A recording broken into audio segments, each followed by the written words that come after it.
And welcome everyone to Cruise No Kayfabe. I'm Mongo. I'm Emily. And I'm back from OHIO.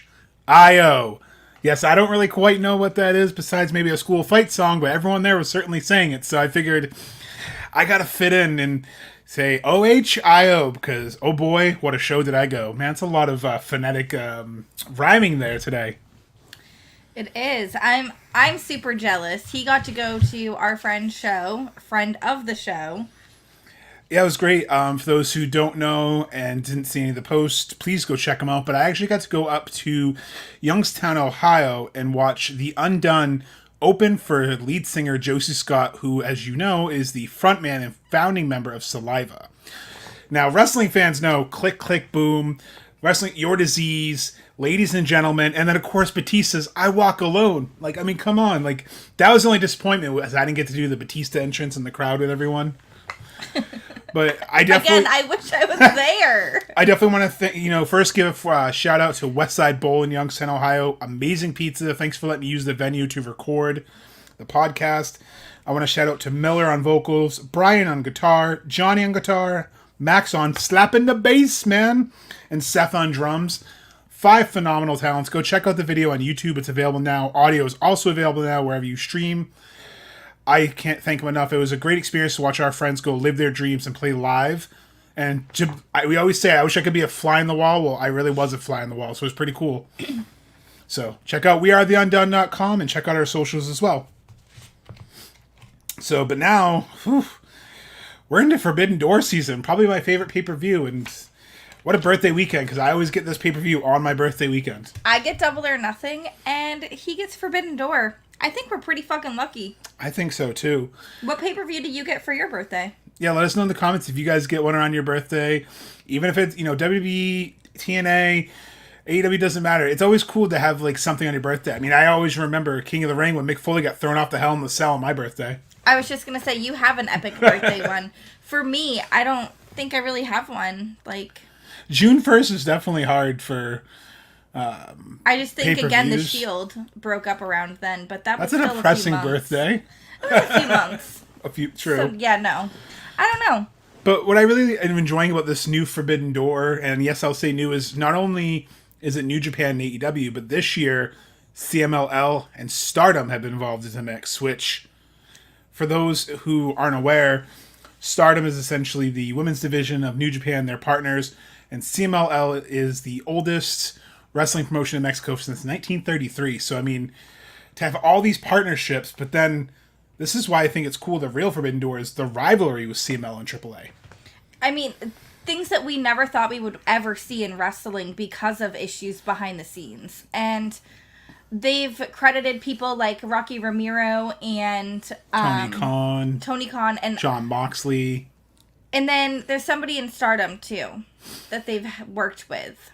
The new management at Stardom, I don't remember his name, but then Ace being ahead of New Japan helps out Tanahashi.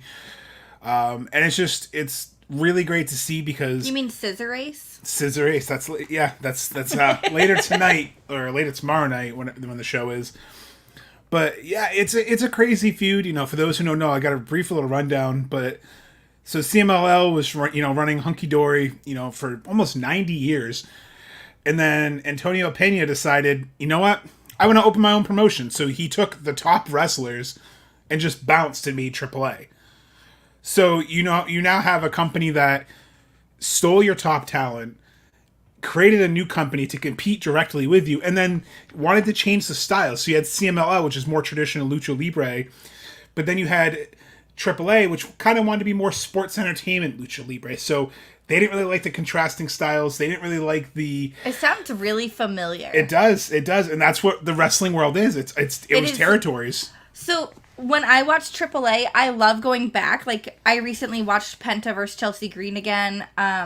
Ricochet, Prince Puma. Like, so many good matches. Can we go back to that Chelsea Green when Penta just destroyed her? Amazing, though. He was ragdolling her around that whole arena. But you forget what Chelsea can do because, like, she had that year of being on the independents, maybe 2 years, and really killed it. And then she went back to WWE, and I can't wait to see her in Money in the Bank show off her ladder match skills, which, if you watched Impact, now TNA, you know she has those. And poor Deanna's back, still not recovered, she's told us. Yeah, for real. I was like, I just have to say thank you for saving each other, because, like, that was an epic moment. I've watched it, like, a million times. But the reason I wanted to bring up CMLL and AAA is because there's AAA wrestlers wrestling on this card in the first match with the Lucha Brothers. Now, what's special about that is there's forever been those kind of unwritten written rules that if a AAA wrestler is on the card, a CMLL wrestler won't be on the card or isn't allowed. So that's why the last couple of Forbidden Doors you haven't had Roosh on the card or the Lucha Brothers, because if there was a guy who worked in AAA, New Japan couldn't work with them because New Japan has an exclusive relationship with the CMLL. So the fact that we're going to have a AAA wrestlers, CMLL wrestlers, Stardom wrestlers, AEW wrestlers, and technically Ring of Honor, 5 promotions on one pay-per-view, that's pretty freaking cool as a wrestling fan. It really is. And if you truly look at this, like, there's never going to be something like this again, unfortunately. Like, this is the start, but next year they're just going to add more and more. So every single Forbidden Door is just a little bit. Like, it expands every single year, and I love this. I do too. And it's right back at you, Kenny. Love you, buddy. He tunes in, and I don't even think he watches anything that wrestling. I think he catches the highlights on Peacock with me sometimes. So appreciate the support, buddy. Yeah, great guy.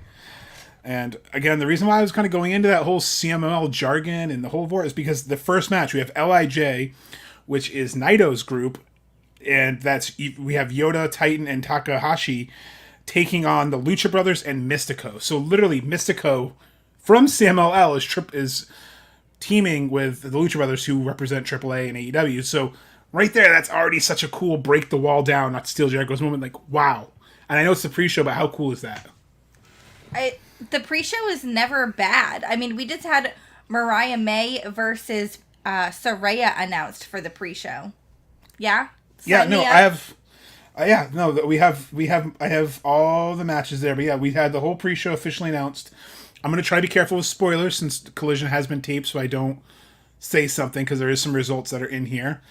But yeah, so the first one we have, I want to know, who do you think the Lucha Brothers and Mystico, aka the former Sin Cara, or do you think LIJ? So do you think New Japan's winning, or do you think the CML, AAA, Lucha Bros, like, what do you think's happening? Besides it's going to be a fantastic match, who do you think's taking home the first victory on the card? I think LIJ, they're very physical. Say that again. I mean, Roosh was a big part of them for a while for a reason. Yeah, like, they are definitely, like, a beatdown kind of crowd. But the Lucha Brothers, I just feel like they're not going to have Penta lose at the moment because they're trying to keep him behind the scenes, keeping that kayfabe. I think that Penta's going to take this with the Lucha Brothers. I could see him pinning somebody like Titan. I mean, it's great. We got Angie in the comments going with LIJ. I don't really know. I'm going to say it. I'm going to say the Lucha Brothers and Mystico as well, just because they're trying to re-sign Penta right now, and I think they kind of want to give him a little bit of a moment. I think we win, though. Either way, it's going to be a fantastic match. I can't wait to see more. I haven't really seen a lot of Titan and Yoda. I've seen Takahashi. Yep. So I'm excited to see more. And I've seen Naito, and I've seen a lot of the group dispersed out and through clips. So I'm kind of excited to see them form together and wrestle as a unit. Wrestle as a faction, because it'll be interesting. And then seeing the Lucha Bros and Mystico, we already know what Mystico can do. We already know what the Lucha Bros, but see them together, there's going to be some crazy chemistry with all three of them. I love tandem style, and I just hope we get some of that. Like, all three on turnbuckles, Alex ringside, just like, yeah. Angie, I couldn't agree more. Either way, as fans, we are winners. 100%, because... That's like every single match on this card, too. That's why I don't mind paying, the $20, the $50 for these shows, because even the pre-show on YouTube, it's going to be fired. It's going to start out supposedly with that, and then...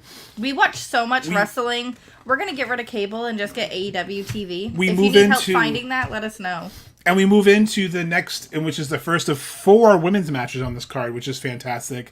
Say that again? 4 women's matches, which is, again, Crazy. Fantastic.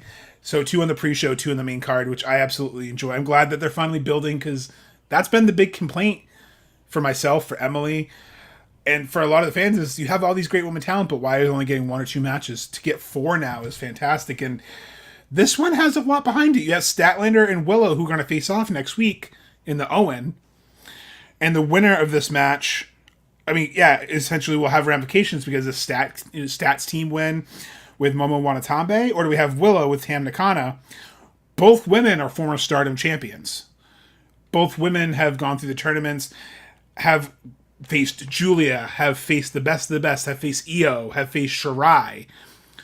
So they are battle tested, and you have Chris Statlander, Willow, who have a blood feud going, and then Stokely, that little snake in the corner. So this is ramifications because it's not over. But so this is going to be who's going to come out, and what do you think is going to happen? Do you think Statlander gets the first victory of this feud? Do you think Willow gets the first victory? How do you think it works? I honestly see Statlander and Momo taking this because from what I know of Momo, there's no apologies, and Chris is in her give a fuck era. So yeah, someone's getting the shit chopped out of her in this match. Like Momo is known for her hardcore style as well. She's like, when Julia wants to work with you, who's known as one of the stiffest workers, it says that you're probably you can just take stiff. it. You can yeah, and you take it and you give it, and I think that it's gonna be brutal, but also like Willow can handle that. So we never know. I can't wait for Emily to see Tam's gear because she's known for her gear. And just Can I just give Stardom full credit right now? Like, okay, so you have like New Japan, and then you have like wrestling companies in the UK, and I absolutely love their gear style over there.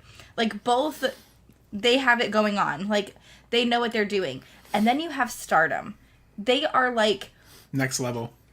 Anime princess meets like video game it's just like meets concert meets 80s meets 90s. Everything. Visually aesthetic. It's a cool visual aesthetic.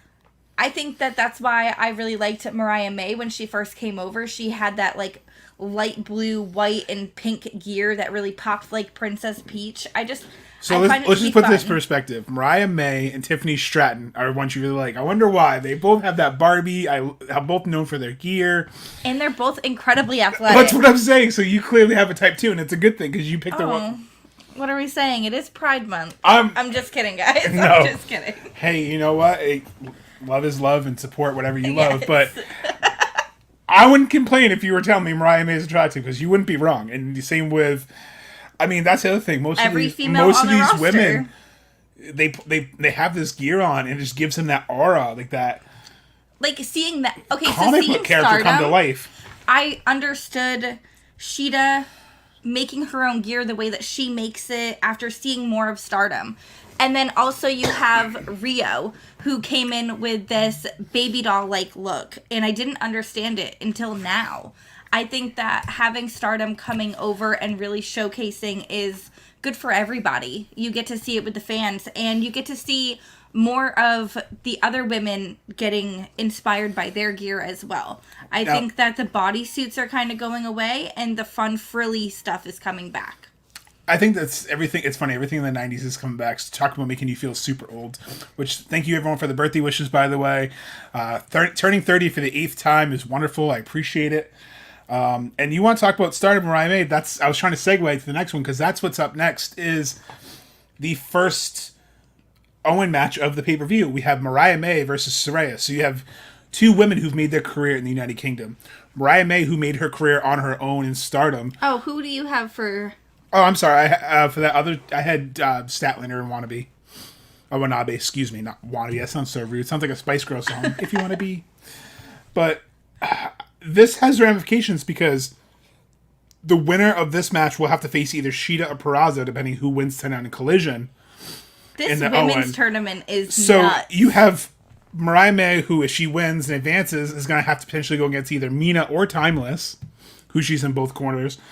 And if Saraya wins, she's going to have to try to go through Shida or Peraza, who she hasn't had to face yet. So there's a lot of ramifications in this match alone. And yes, it's on the pre-show, but this match, I think, is going to have a lot of eyes on it because, again, you have the dynamic later tonight with Mina and Tony and Mariah. You have Saraya, who's beaten Tony, who's beaten Mariah. So there's a lot that could go into this one.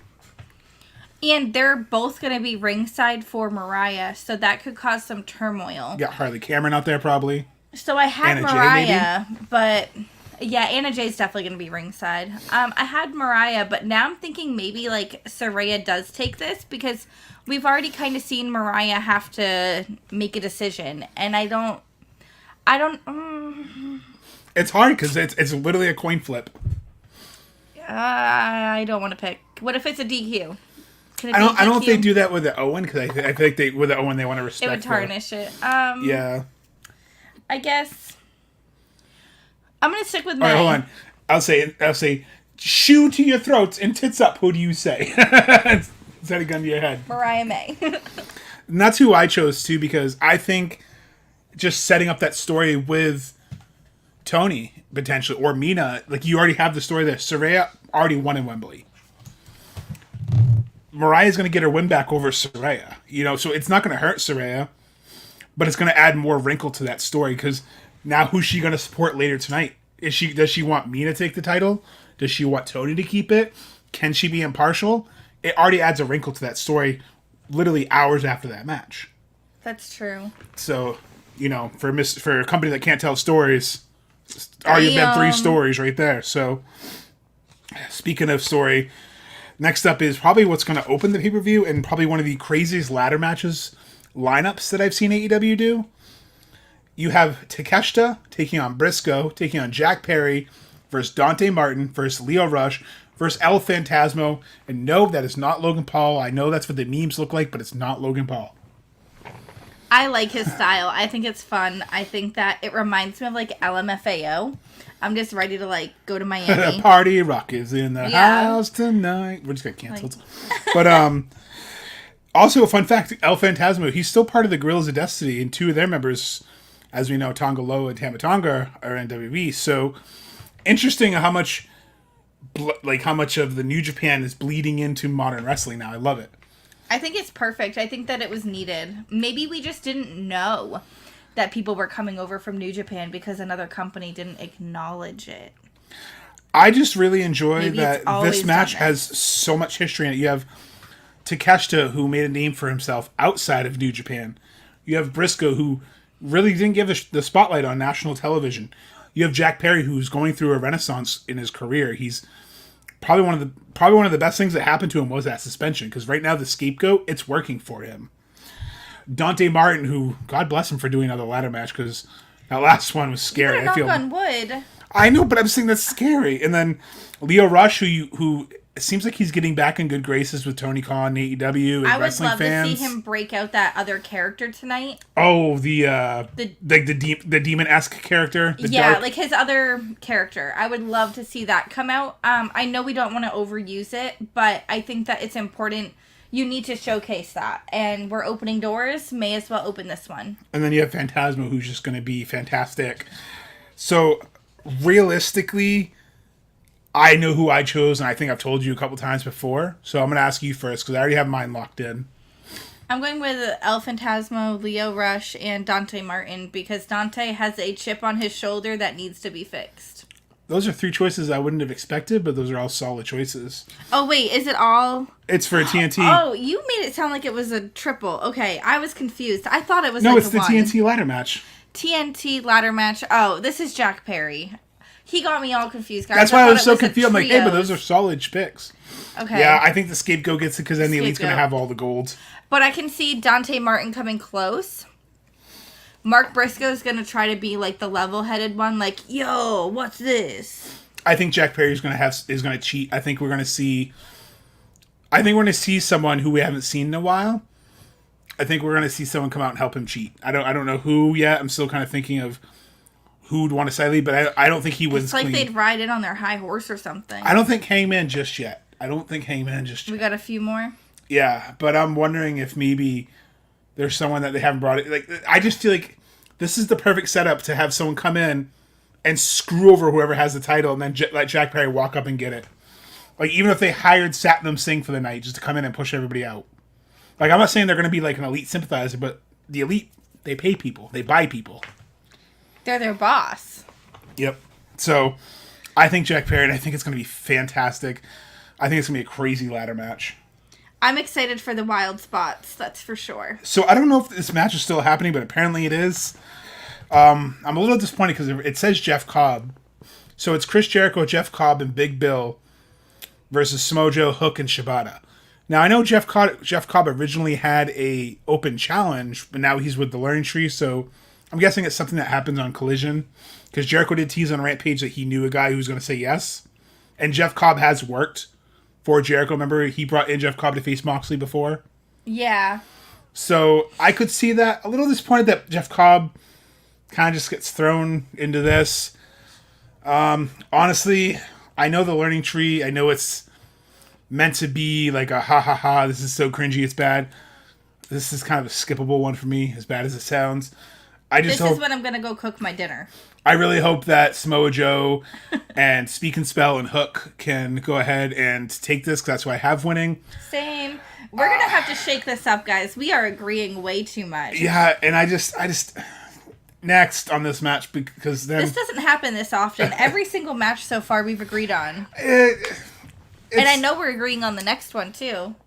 But there's other ones we might not, so who knows? Who knows? But this next one, 100%, as Jamal would say, she's timeless, damn it. It's Timeless Toni versus Mina Shirakawa and Mariah May in both women's corners. Both women have history with Mariah.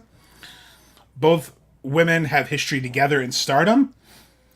All three women involved in this match, whether on ringside or wrestling, have a deep-seated history. And Mina's kind of made a presence known in AEW. She's kind of become a rock star in AEW. And she's so fun. This dynamic is great. It's probably been one of the best builds to a women's match in a long time. They released a picture from one of the matches recently that Mina had, and I believe it's her kicking Anna Jay, and it is amazing. Like, they captured such a moment. I'll put it in the comments later. Amazing. Wow. Mind blown. Absolutely. So I have Timeless going over here. I have Timeless as well. As much as I love Mina. I think it's going to come down to the champagne bottle that got smashed over Mariah May. And then I think the 0 hour match will also affect it. But I think that Mariah's seen Mina's side. Timeless has done nothing but take care of her. She has been there. She's lifted her up, whereas Mina's always tried to backhand. Well, Timeless, and it's gotten no. Let's go this way. I'm going to play devil's advocate here for a minute. When Mariah first joined Timeless, she was kind of the errand girl. She was kind of being hazed and put through the ringer. Timeless didn't really help her out when she lost to Saraya. She didn't really help her out when she lost some of her big matches. True. So does that play into the decision of Toni Storm's only helped me out when it's been convenient for Toni Storm? So I think Mariah kind of teases helping Mina, because remember, the last time Toni was in a title match, she almost threw the towel in for Toni. So she's already kind of teased that dissension. If she knows Toni very well, she could probably want to face Mina. Maybe she knows she can beat Mina, she can't beat Toni. Maybe she tries to push it. Maybe that's the dissension. Maybe Luther will see it, but Timeless won't. Because remember, Luther saw the towel, Timeless didn't. Luther's going to be ringside. There's something there. So I think it's Timeless, but I think we start getting little cracks in that foundation. Next up is a match that I think a lot of people are sleeping on, but it's going to be one of the best matches of the night. Zack Sabre Jr. versus Orange Cassidy. If you're sleeping on this, you're dumb. Emily didn't really care for Zack Sabre Jr. when she first saw him until I think it was the Fatal 4-Way match on 2 Forbidden Doors ago that you were like, I really dig this. I dig this guy. Because you weren't really a fan of the Stretchy, but you saw him wrestle. I think you realized he wasn't just Stretchy Boy. So after seeing him verse Orange Cassidy, I believe, right? Yeah. Yeah, after seeing that match, that's when I realized, oh, there's more to this. So Orange put him over. And I think that's why I enjoy Zack Sabre Jr. now. I can appreciate him as like a Daniel Bryan style. Again, not my favorite, but I respect it. Hell of a great wrestler. He goes like this and breaks people's fingers like Pete Dunne.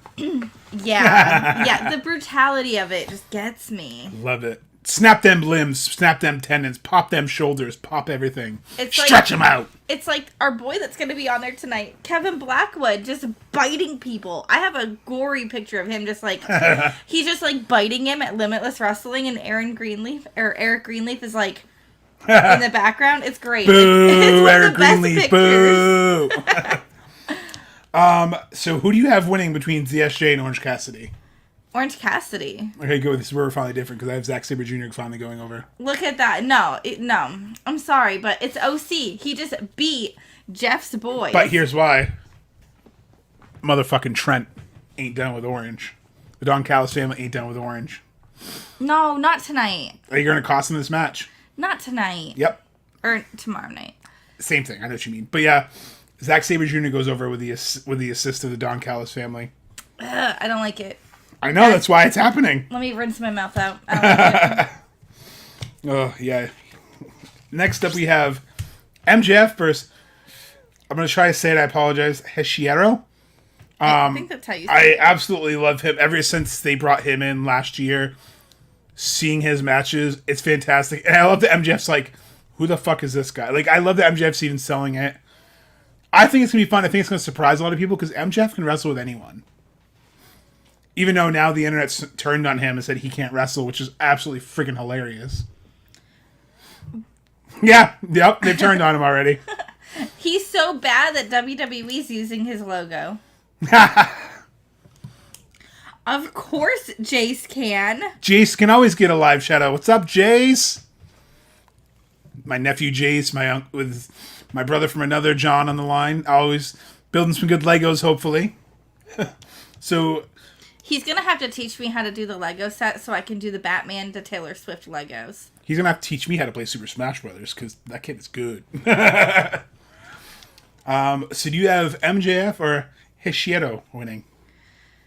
MJF, he's just coming back. He can't lose yet. Clearly, I have that. That's what I have written down on mine. Ooh, so this one I think we'll disagree on too. We have Jon Moxley versus Naito for the IWGP World Heavyweight Championship. So, Naito is who Moxley beat in Chicago for the title. So do you think Naito gets it back, or do you think Moxley retains?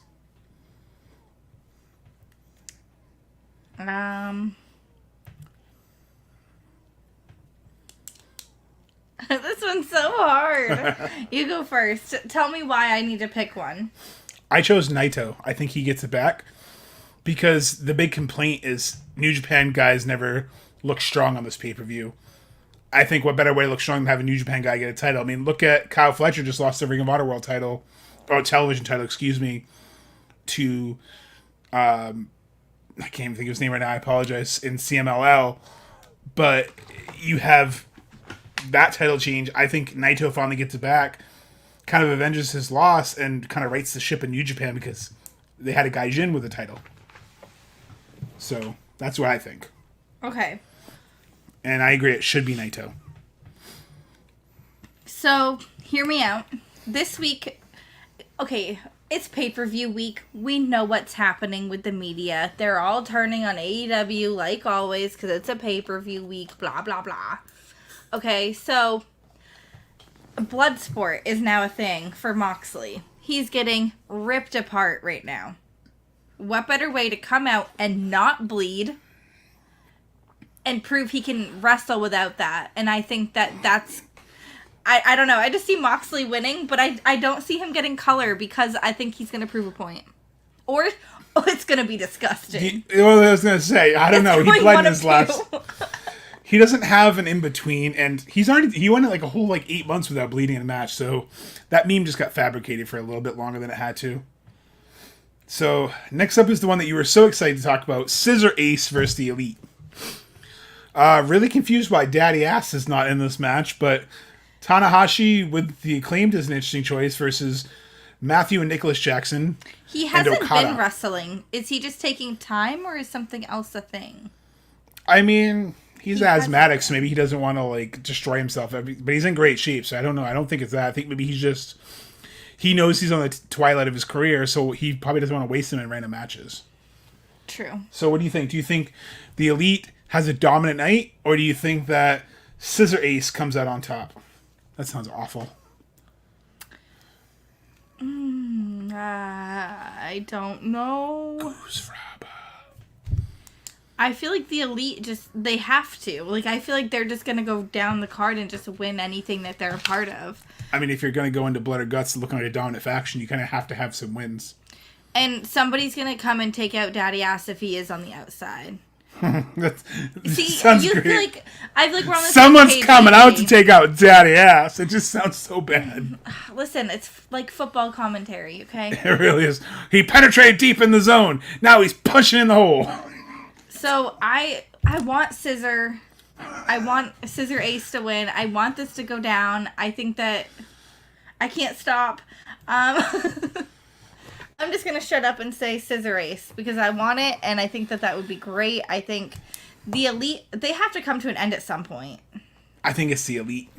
I like my Elite. I want my EVPs to reign supreme. So I think it's the Elite. I'm so sorry if Jace is still listening. I'm so sorry. It's Double football, entendres for the it's win. football, and hockey does it now too. It's great. I think hockey's always kind of Men's done it. sports. In general, you should hear the WNBA commentators. Some of the things they say. People just forget about double entendres. So speaking of double, next up we have Mercedes Moné versus Stephanie Vaquer for the TBS and the New Japan Strong Women's title. Which is crazy because Stephanie Vaquer is already a double champion. So do you think she becomes a triple champion? No. You think it's the CEO? CEO? I I can't do honestly don't want to see either of them lose a title here because they're both just so cool. Oh, they're gonna say I don't want to see either one of them win. I was going, damn, that's harsh. I mean, I guess it's the same thing, but I just don't want to see a title change. But Mercedes has had her eye on that title for so long. It just makes sense to get her that title now so that she can go and compete in other companies and do what she was doing when she first started wrestling again. And that's the title that she was supposed to win against Willow until she got injured. So that's where it becomes a sticky situation. So yeah. I think Monet takes this, but I wouldn't be upset if nobody took this. like if it was a disqualification. Yeah. I mean, if you're going to have one, you have it here because there's only one other match that I think I don't know how to end it. And this is one of the ones I feel like it's obvious, but that's what yeah. makes it not obvious. I think 'cause it's in AEW, it's never. I think it's obvious. Mercedes just because she's going to have, Becky had 2 belts. Now we're going to have Mercedes 2 belts. The CEO with dripping in gold, shit like that. Like, she's going to milk it. And she's starting to slowly go heel. So what better heel than to be that way? Yeah.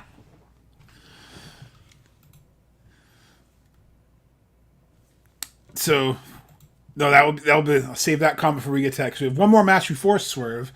We have Bryan Danielson versus Shingo Takagi. Excuse me, man. Some of those names are hard to say. I apologize. In the men's Owen tournament, and the winner of that will face. Just to make sure I have it correct here, Pac. So we have Shingo and Bryan, and the winner to face Pac in the next round, and it's the Battle of the Dragons. And this is Bryan's chance to get to Wembley? Yes, the winner of the Owen gets a shot at Wembley for the title. And we know that there's another match building up for Wembley because you hear him talking shit nonstop on commentary. Daddy Magic? McGinnis. Oh, yeah. So, are you going to steal my thunder on this one? Because I have a theory on this. So, I want to see Bryan go forward, don't get me wrong here, but I don't know how it's going to happen, but this isn't his match at Wembley, so I don't see him going forward. However, it's only the first round. I say he goes forward. This round, he's going to make it through, but there's going to be another round coming up where he's going to get against Pac where Nigel comes out. It would be it's going to be 3 wins, so it's Bryan Danielson would have to win 3 times to get to Wembley. Essentially, it's 3 rounds. So yeah, he's going to Wembley, but this isn't the match. I like how you're taking my thunder a little bit, but I'm going to go ahead and I'm going to go full thunder on this one. I do think Bryan Danielson wins this round. I think Shingo's going to make himself look fantastic because, again, they got to introduce him. I think when he goes against Pac, I think that's when Nigel, like you said, interferes. Because Nigel, for over a year, has been calling him a clam digger, has said that he's a vegan, but he still eats brie. Like, every single line. The greatest thing to come out of his mouth. And that's what she said. But he's just been teasing, and they had their epic rivalry in Ring of Honor. Nigel was quoted last year before Wembley saying he could possibly be cleared and do it again. Bryan Danielson said he's going to retire from full-time competition this year. His contract runs out at Wembley. That's a big, well-known secret that his contract's out in Wembley.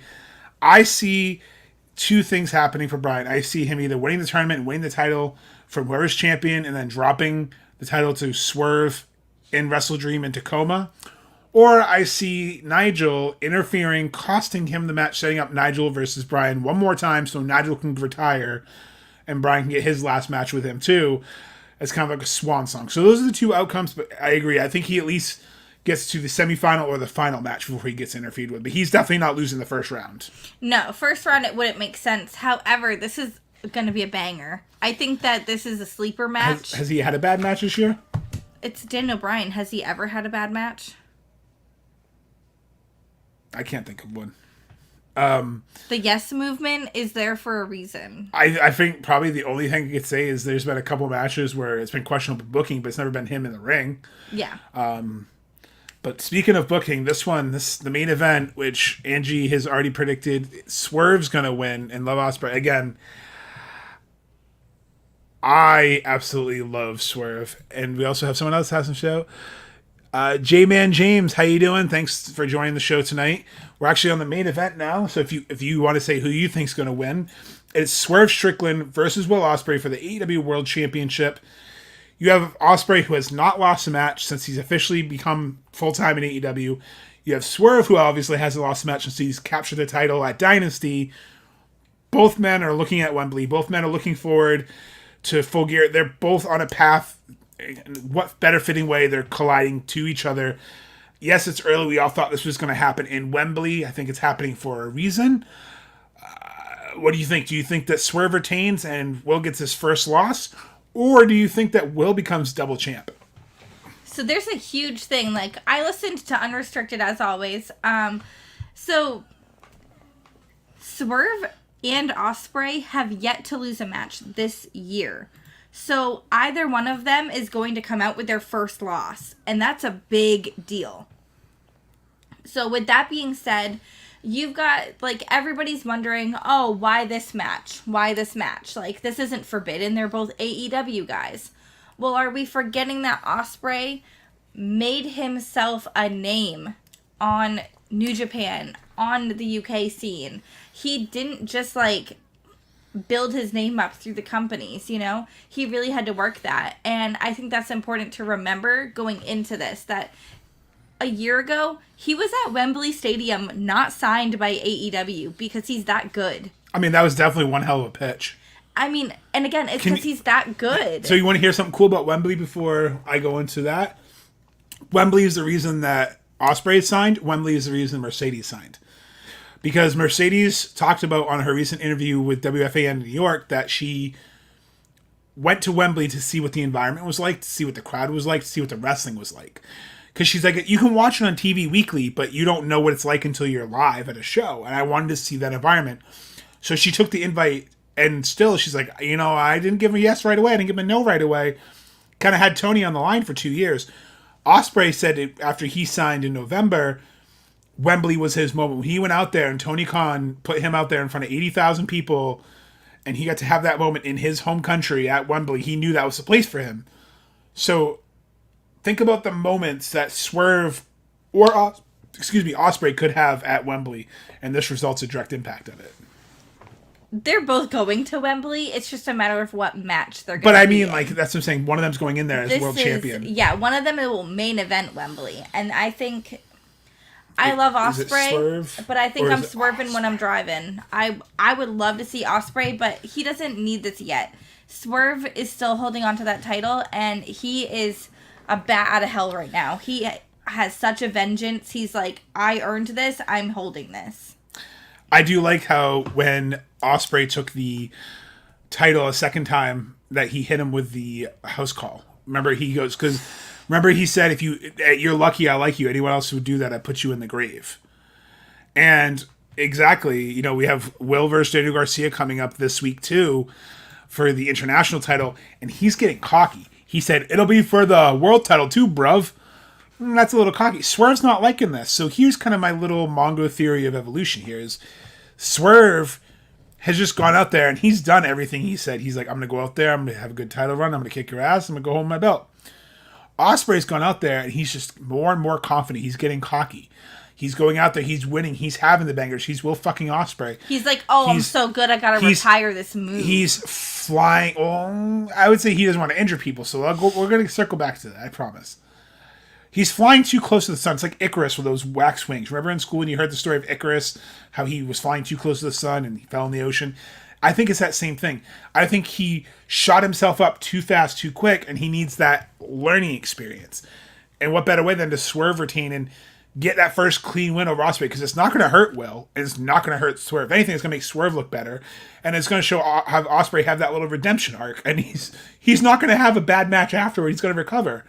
So I think you can protect him by doing a time limit draw and have Swerve win via a time limit. That way it doesn't, if you want to protect Ospreay's win-loss record, you do a time limit draw. You can't end this on disqualification. No. So I think time limit's the only way they can do it. But then they'll just call for 5 more minutes like they always do. Yeah, but I think Swerve will say no, like how MJF did last time to Adam Cole, remember? Like, no. True. So I think that's what it goes. I think he's going to go hit that move. He's going to go hit the Tiger Driver, and he's going to hesitate, and Swerve's going to reverse it into the house call. Because remember, he said, they used to call me Kill Shot because I wasn't afraid to take the move. You are. I think that's the foreshadowing of this match. I think Will's going to hesitate to use that move, and that's going to be the moment that Swerve can win. Because, again, they don't tell stories, but that's a story right there. He's flying too close on. He's saying he can handle the weight. Swerve said, no, you can't. And then that can mess with him. He's going to be like, am I good enough to go to Wembley? Don Callis' family is also lurking in the corner, too. He said he doesn't need them. So I think all of these can come true. But yeah, I think Swerve takes it. I think Swerve goes to Wembley. And I think it's Swerve versus Bryan Danielson, with Danielson taking the title in Wembley just to drop back to Source. So that's kind of the thing on my big picture connection here. And we got Gary Joe here from Follow the Revolution. Really breaking that forbidden door. I know. It's almost like he came a knocking. Bold prediction, Cruising Kayfabe becomes officially signed to the ADS media team, calling it out. I don't think I'd say no to get signed with their media team, Gary. Shout out to Justin. Justin's a great follower as well. I agree. This is a very stacked pay-per-view. And there's people complaining. I know. I saw something today that was like, there's too many matches. They need to go down to 6 or 7. Are they waking up at 5 the next morning? Actually, 4:30? I am, and I'm not complaining. I understand, but I traveled this past week, and I watched Collision and Dynamite at the airport, and then when I got home, I still enjoyed it. Our friend Jeff's traveling this weekend. Sometimes he hasn't watched the pay-per-view until the next day. He still enjoys it. Even if it is, I've fallen asleep and woken up at 4 in the morning. Like, I got to finish that main event before I go on mine. I've got up at 5 for Tokyo in Wrestle Kingdoms. I think if you're invested in the product and you enjoy it, who cares? I say if I'm paying $50, give me all of them. Give me all the matches. I don't want 4. Let's not forget the time that I was working overnights and the Royal Rumble was happening, and I was not missing that. So I had it going on my phone. I think we FaceTimed each other just so I could watch it. And Chelsea Green came out and I was like, I'm not missing this. And then she was gone within 30 seconds and broke a record. And I was so pissed off because I would have just stayed home and watched it. I would have been late to work if I knew that was what was going to happen. And based on that job, who cares if you're late to that job? Oh my God, the things I missed for that stupid job. Don't do that, guys. Don't do that. And then Gary says, 6 matches doesn't get enough that talent card. TK tries his hardest to include a majority of his talent, and what they missed weekend. Exactly. I enjoy that you get to see people show out. And something else to remember with this is that we have so many different types of matches. It's not just singles. It's not just tag. We have trios matches as well. And I think that's how you showcase your talent. That's how you get everybody a spot. And I know not everybody likes them, but I think that the bigger matches can always be fun. And if you think about this ladder match. If you think about it, it's not like every match is going to be 60 minutes, so it's not going to be like a 9-hour pay-per-view. I mean, I don't see Moxley and Naito going probably more than 15. Like some matches. Now, do I see Swerve and Ospreay going close to 60? Yeah. Daniel Bryanson, Takagi? Yeah. Mercedes Moné already went 22 minutes. She can go another 25 minutes. That's the thing. They've also, I think, built this card perfectly with, like we said earlier, those 4 women's matches.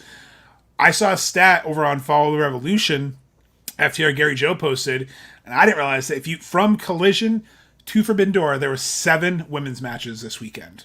That's fantastic for a division that we've just said it's got the talent. Let's book it. And that doesn't include the fact that Sky Blue and Queen Aminata main evented Rampage. And Queen Aminata won. I was not expecting that. I hope she's on the next cruise. I really want to meet her. Absolutely. Thank you for sharing, Gary. Appreciate that. And Did you want to come in here and share your predictions too? Well, I know he's got his predictions tomorrow with Vixen Omega, so tune for that. Also, happy birthday to Vixen Omega.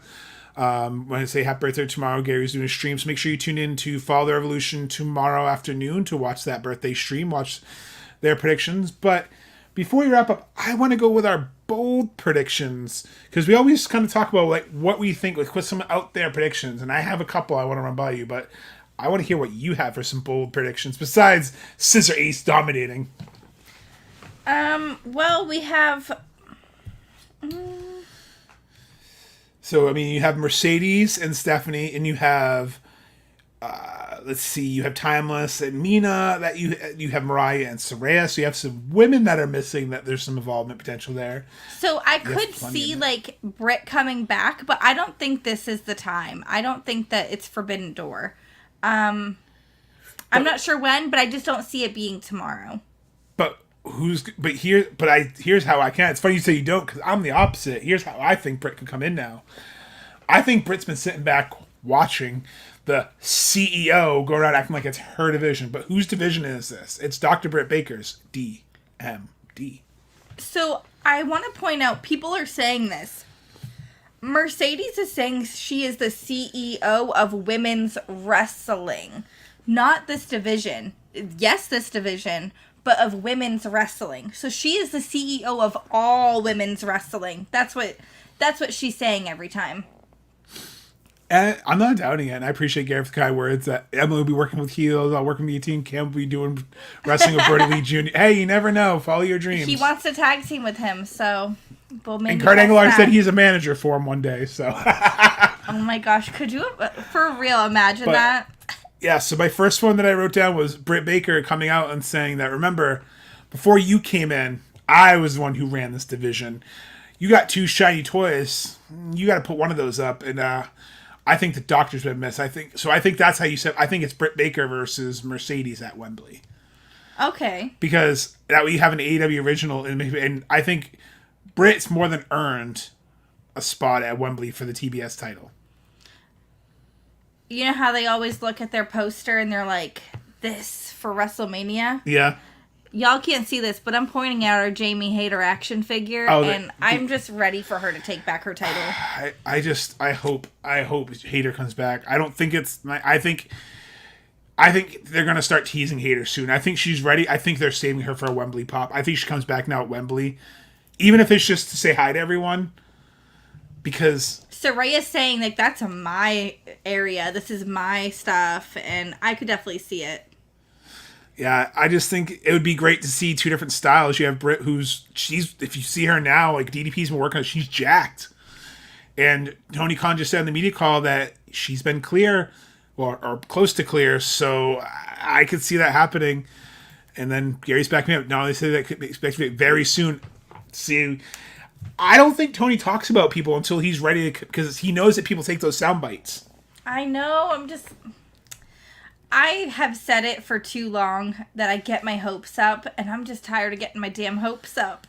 I need the DMD back. I can't wait to have her back. It's not that I don't want her coming back. I just don't want to be let down again. Now, here's my completely out there theory that's not going to happen, but I will jump off the couch if it does. Do you need your tinfoil hat? It's not quite tinfoil hat, because I think it's plausible. What if after Osprey's down and he's out, and Swerve's celebrating, and you think the pay-per-view's over, what if you just hear a gunshot and Ricochet comes out?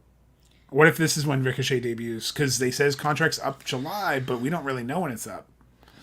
So I know that probably more likely Chicago or the following pay-per-view, but what if this is when Richard O'Shea decides to show up? So I could see this running past midnight and having him show up. Well, that's what I'm saying. Like, what if they do that midnight thing? They did that with the Good Brothers in TNA, remember? Yeah, that Yeah, that will pop for sure. Like, I'm ready for Ricochet and Osprey again. I've said this over and over and over and over and over and over again. I'm ready to see Swerve and Ricochet again. Can we just see Ricochet versus this whole roster? No, Like, I Prince said that Puma about Will. versus Killshot was so underrated from Lucha Underground. Yeah, but like, this is something I said when Will came in. I just want to see him versus the roster. Well, now I want to see Ricochet versus this roster. I'm getting Will versus the roster. Okay, Will versus Daniel Garcia. Crochet. That's what I'm saying. Maybe I think he owns Ricochet, but what if it's Richard O'Shea? I want Ricochet versus Ricochet versus Omega. Take my money. There are so many ways that this could go where, like, there's matches that have yet to happen ever because of AEW opening up. I just think that regardless, like, I like WB and I'm not ever going to, like, crap on them. If I don't like something, I just don't watch it or talk about it.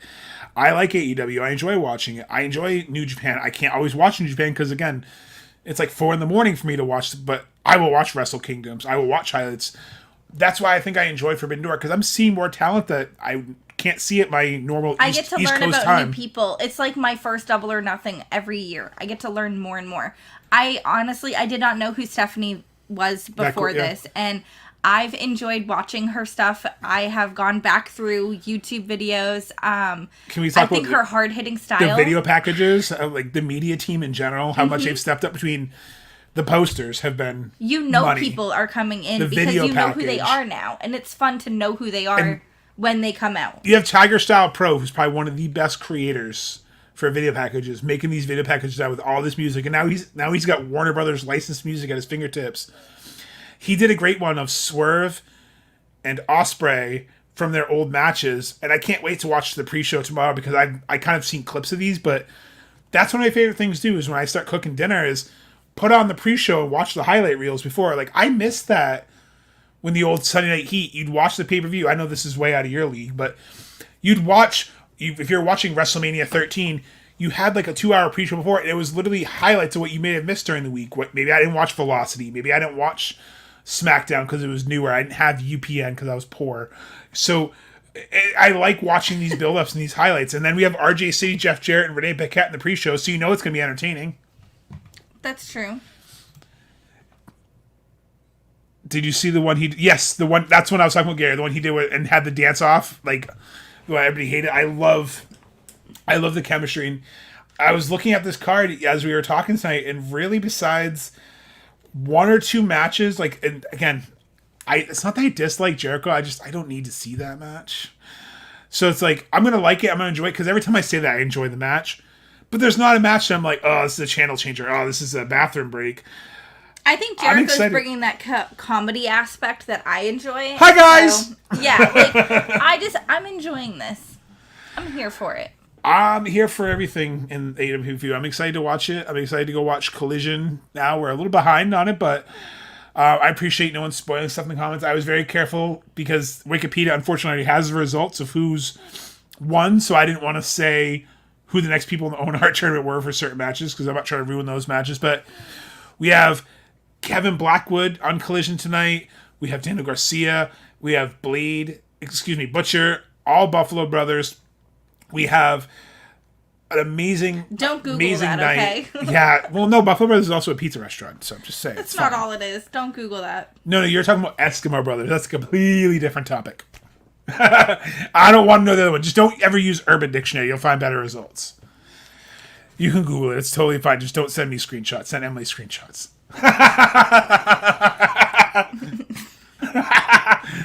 You don't know what you just signed me up for. Please don't. Yeah, right. No, don't worry. Thankfully, we have a filter in place for that reason. But OC and ZSJ here. Oh man, that's going to be such a fun match. I don't see a lot of matches that I'm just like, eh. I see so many matches. I see OC and ZSJ being a match that could be a sleeper match of the night. And also, I think another match of the night, I think Timeless and Mina will really surprise a lot of people.